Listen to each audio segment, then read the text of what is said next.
Je m'appelle Irène Ducroiset, j'ai 56 ans, j'ai 2 enfants, je suis ma mère de famille, voilà. Et j'ai en effet fait psychoprate, promotion 90.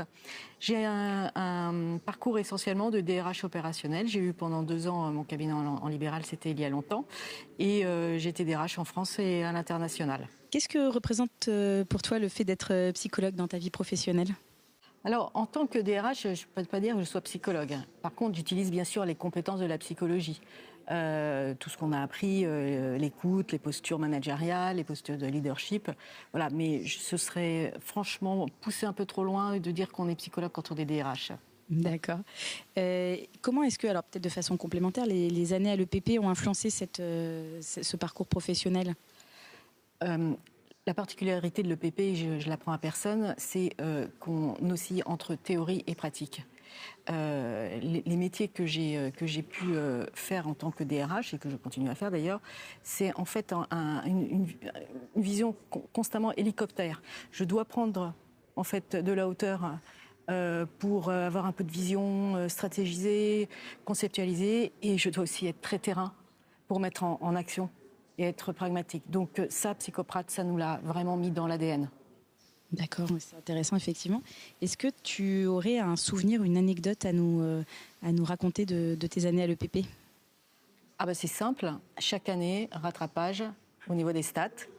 Heureusement, maintenant, il y a l'intelligence artificielle, il y a les data analystes. Plus besoin de ça, normalement, mais ouais, c'était le côté pénible. Voilà, c'est ça, le point nord.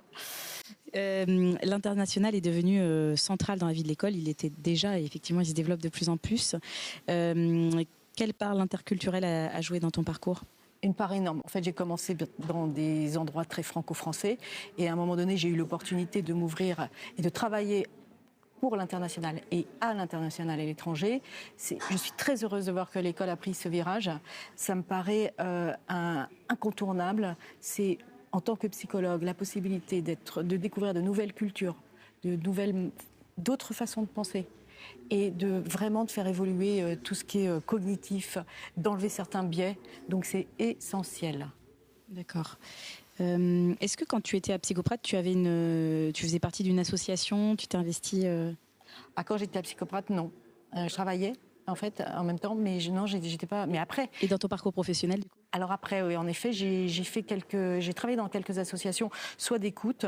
D'ailleurs récemment pour la Croix-Rouge au moment du Covid, parce qu'il y a eu beaucoup d'appels, il y avait beaucoup de solitude et de problèmes. Mais celle où je me suis la plus investie, c'est l'EPP. Le PP Alumni. Le PP Alumni, est-ce que tu peux nous en parler un peu et puis nous dire aussi ce que représente pour toi cette communauté Alumni ? C'est une communauté extraordinaire. J'ai eu l'occasion de le développer ce matin. C'est vraiment pour nous le lien entre les étudiants et les professionnels sur le marché. C'est la possibilité, bien sûr, de relayer les informations, mais aussi de se tenir informé. La psychologie évolue en permanence.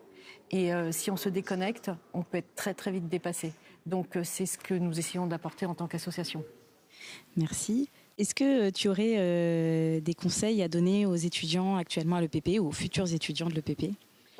D'être très ouverts, curieux, d'embrasser tout ce qu'ils peuvent découvrir. C'est les meilleurs moments. Personnellement, j'ai adoré mes études.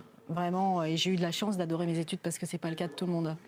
Il y a des choses que des étudiants vont pouvoir faire qu'ils ne referont plus dans leur vie professionnelle. C'est l'unique opportunité. Et donc, d'être vraiment curieux et après de se dire, de se projeter, de se dire, voilà, ce que j'aimerais un jour faire dans ma vie en tant que professionnel. Et puis le chemin, ils savent où ils veulent aller, viendra tout seul. Merci. Et pour finir, qu'est-ce que représentent les 70 ans de l'EPP à tes yeux ? C'est très émouvant. Comme je le disais, quand je suis sortie de l'école, j'avais 25 ans. L'école en avait 35, quelque chose comme ça. Aujourd'hui, j'ai 70 ans. Moi, j'ai aussi vieilli, évidemment. Et ce que je disais ce matin, j'ai pris quelques rides, mais l'école n'en a pas pris, au contraire. Merci beaucoup. Merci.